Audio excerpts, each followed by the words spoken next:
Selepas mengumumkan pelantikan Nizam Jamil sebagai jurulatih baharu, Negeri Sembilan FC mengumumkan perpindahan 3 bintang skuad kebangsaan. 3 pemain tersebut ialah Luqman Hakim Syamsuddin, Azri Gani dan Uzaimi PE. Perpindahan trio berkenaan disahkan oleh pengerusi pasukan, Datuk Seri Aminuddin Harun.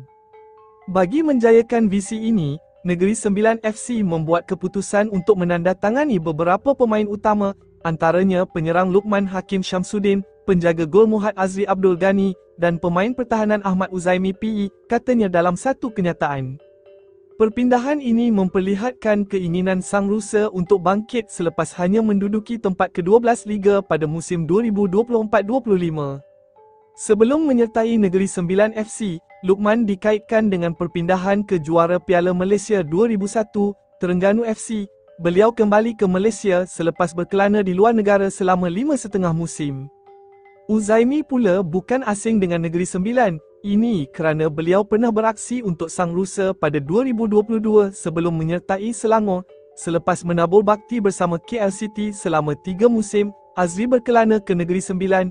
Beliau bakal bersaing dengan Akil Razak untuk slot penjaga gol utama. Sang Rusa juga dijangka memuktamadkan perpindahan beberapa pemain import bagi memperkuat cabaran untuk musim 2025-26.